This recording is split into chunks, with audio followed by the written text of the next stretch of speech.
తిరుమల లడ్డూలో కల్తీ వ్యవహారంపై సుప్రీంకోర్టులో మరి కాసేపట్లో విచారణ జరగనుంది. ఉదయం 10:30 విచారణకు తీసుకోవాలని సొలిసిటర్ జనరల్ తుషార్ మెహతా నిన్న ధర్మాసనాన్ని కోరారు. శ్రీవారి లడ్డూ తయారీలో కల్తీ నెయ్యిని వినియోగించారనే ఆరోపణలపై దర్యాప్తునకు ఏపీ ప్రభుత్వం ఏర్పాటు చేసిన ప్రత్యేక దర్యాప్తు బృందాన్ని కొనసాగించాలా లేదంటే స్వతంత్ర సంస్థను ఏర్పాటు చేయాలా అని సుప్రీంకోర్టు కేంద్ర ప్రభుత్వ అభిప్రాయం కోరింది. దర్యాప్తు నిర్ణయం తెలిపేందుకు సొలిసిటర్ జనరల్ సమయం కోరారు. దీంతో విచారణ ఇవాల్టికి వాయిదా వేసింది కోర్టు. కేంద్ర నిర్ణయం ఆధారంగా దర్యాప్తు సంస్థపై క్లారిటీ రాబోతుంది. కేసు విచారణలో కేంద్ర ప్రభుత్వ వైఖరి కీలకంగా మారబోతుంది. కల్తీ నెయ్యి ఘటనపై సుబ్రహ్మణ్య స్వామి, వైవి సుబ్బారెడ్డి పిటిషన్లు వేశారు. కోట్లాది మంది భక్తుల మనోభావాలతో ముడిపడిన ఈ వివాదంపై సుప్రీంకోర్టు మాజీ న్యాయమూర్తి ఆధ్వర్యంలో ప్రత్యేక విచారణ జరిపించాలని కోరుతూ మాజీ MP Subrahmanya Swamy, TTD board మాజీ అధ్యక్షుడు, ప్రస్తుత YCP MP YV Subba Reddy, Vikram Sampath అనే భక్తులు దాఖలు చేసినటువంటి ప్రయోజన వ్యాఖ్యలపై విచారణ చేపట్టిన justice BR Gavai, justice KV విశ్వనాథన్తో కూడిన ధర్మాసనం ఈ మేరకు ఉత్తర్వులు జారీ చేసింది. దీంతో సుప్రీంకోర్టు ఏం చెబుతుందో అనే ఉత్కంఠ నెలకొంది. ఇదే అంశంపై మరింత సమాచారం మా ప్రతినిధి గోపి అందిస్తారు. గోపి, తిరుపతి లడ్డూ ప్రసాద కల్తీ అంశానికి సంబంధించి ఉదయం 10:30 గంటలకి సుప్రీంకోర్టులో విచారణ జరగబోతోంది. Justice BR Gavai, justice KV Viswanathan ధర్మాసనం ఈ విచారణ చేయబోతోంది.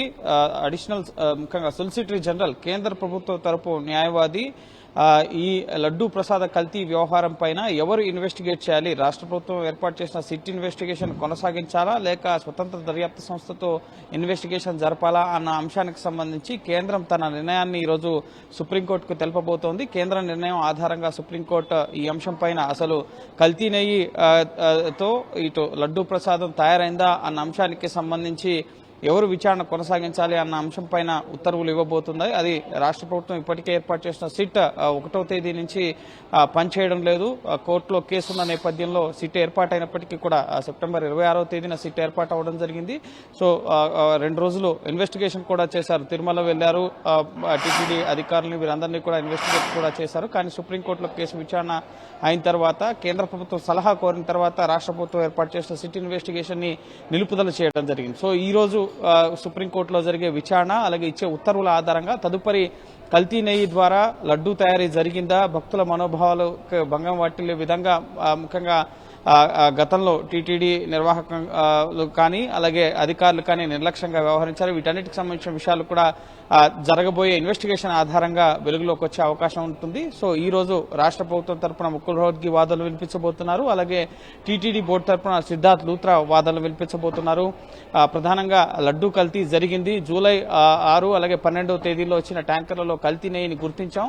అంతకుముందు కూడా ఏఆర్ డైరీస్ నుంచే కూడా నెయ్యి సప్లై అయింది. సో జూన్ నుంచి జూలై 6 వరకు కూడా అదే సంస్థ నుంచి నెయ్యి సప్లై జరిగింది. కాబట్టి ఆ సప్లైలో ముఖ్యంగా వచ్చిన నెయ్యితో లడ్డూ తయారీ జరిగింది అని మేము భావిస్తున్నామని చెప్పి సిద్ధార్థ్ లూత్రా ఇటు టీటీడీ బోర్డు తరఫున న్యాయవాది కోర్టుకు చెప్పడం జరిగింది. అయితే ఊహాజనితంగా మీరు వాదనలు వినిపిస్తున్నారని చెప్పి గతంలోనే కోర్టు ముఖ్యంగా సిద్ధార్థ్ లూత్రాని అడగడం జరిగింది. గతంలో కల్తీ నెయ్యి సప్లై చేసిన సంస్థ నుంచే గతంలో కూడా నెయ్యి సప్లై అయింది కాబట్టి మేము భావిస్తున్నాం అని చెప్పి ఇటు సిద్ధార్థ్ లూత్రా చెప్పడం జరిగింది. అలాగే ఆధారం లేకుండా చంద్రబాబు ఏ విధంగా ఒక రాష్ట్ర ముఖ్యమంత్రిగా రాజ్యాంగబద్ధమైన పదవిలో ఉండి ఏ విధంగా వ్యాఖ్యలు చేస్తారు, ఆ విధంగా వ్యాఖ్యలు చేయడం సరికాదు కదా, భక్తుల మనోభావాలను దెబ్బతీయడం సరికాదు కదా అని కూడా కోర్టు వ్యాఖ్యానించడం జరిగింది. సో అసలు కల్తీ జరిగిందా లేదా, కల్తీ జరిగిన నెయ్యితో ముఖ్యంగా నెయ్యి అయితే కల్తీ జరిగిందని ల్యాబ్ రిపోర్ట్స్ చెప్తున్నాయి. అయితే లడ్డు కల్తీ జరిగిందా లేదా అన్న అంశానికి సంబంధించి ఇప్పుడు ఇన్వెస్టిగేషన్ కొనసాగాల్సి ఉంది. కాబట్టి సో ఆ ఇన్వెస్టిగేషన్ చంద్రబాబు ఆల్రెడీ లడ్డు కల్తీ జరిగిపోయిందని రాష్ట్ర ముఖ్యమంత్రి నేరుగా వ్యాఖ్యలు చేసి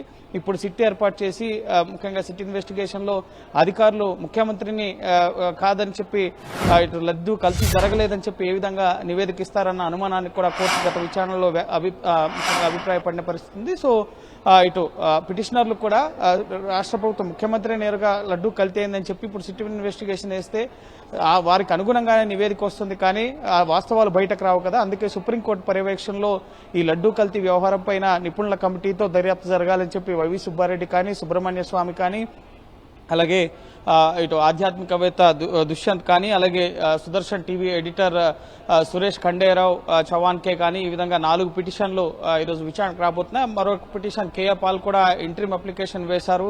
తిరుమలని కేంద్ర పాలిత ప్రాంతంగా చేయాలని, అలాగే ఈ లడ్డూ ప్రసాద్ కల్తీ వ్యవహారం పైన సిబిఐతో ఎంక్వైరీ చేయాలి, అలాగే రాజకీయ నాయకులు లడ్డూ ప్రసాద్ కల్తీ వ్యవహారం పైన మాట్లాడకుండా గ్యాగ్ ఆర్డర్ ఇవ్వాలని చెప్పి కేఏ పాల్ కూడా ఒక అప్లికేషన్ బిల్ ని ఫైల్ చేయడం జరిగింది. సో ఆ బిల్ ని కూడా యాడ్ చేస్తూ ఈ రోజు విచారణ సాగుతుందా లేక మొదట జరిగిన 4 పిటిషన్లకు సంబంధించి విచారణ జరుగుతుందా అనేది కూడా ఉదయం 10:30 గంటలకి స్పష్టత రాబోతోంది. సో కేంద్రం వైఖరి ఏంటి లడ్డూ ప్రసాద్ కల్తీ అంశానికి సంబంధించి, ముఖ్యంగా దేవుళ్లను రాజకీయాల్లోకి లాగడం సరికాదని చెప్పి కేంద్రం తరఫున సొలిసిటర్ జనరల్ తుషార్ మెహతా కూడా మొన్న సోమవారం వాదనల సందర్భంగా తెలపడం జరిగింది. కాబట్టి సో కేంద్రం ఈ లడ్డూ కల్తీ వ్యవహారం పైన ఏం సూచిస్తుంది? సిబిఐ ఇన్వెస్టిగేషన్ సూచిస్తుందా లేక స్వతంత్ర దర్యాప్తు సంస్థ ఏదైనా ప్రత్యేక కమిటీ ఏర్పాటు చేసి ఇన్వెస్టిగేట్ చేయాలంటారా, లేక రాష్ట్ర ప్రభుత్వం ఏర్పాటు చేసిన సిట్ తోనే ఇన్వెస్టిగేషన్ కొనసాగించమంటారా, లేక రాష్ట్ర ప్రభుత్వం ఏర్పాటు చేసిన సిట్ పైన న్యాయమూర్తి రిటైర్డ్ న్యాయమూర్తి కానీ సిట్టింగ్ జడ్జి తో కానీ ఎంక్వైరీ చేయమని చెప్తారు. సో ఏం చెప్పబోతోంది కేంద్ర ప్రభుత్వం అన్నది ఇప్పుడు ఉత్కంఠగా మారింది. ఉదయం 10:30 గంటలకి విచారణ ప్రారంభమవుతుంది. కోర్టు నెంబర్ 3లో మొదటి కేసుగా ఈ తిరుమల లడ్డూ ప్రసాద్ కల్తీ అంశం పైన విచారణ జరగబోతుంది. కాబట్టి సో 11 o'clock కల్లా కూడా ఈ లడ్డూ ప్రసాద్ కల్తీ వ్యవహారం పైన కోర్టు ఏం ఉత్తర్వులు ఇవ్వబోతుంది అనేది కూడా స్పష్టత రాబోతోంది. Right, thank you Gopi.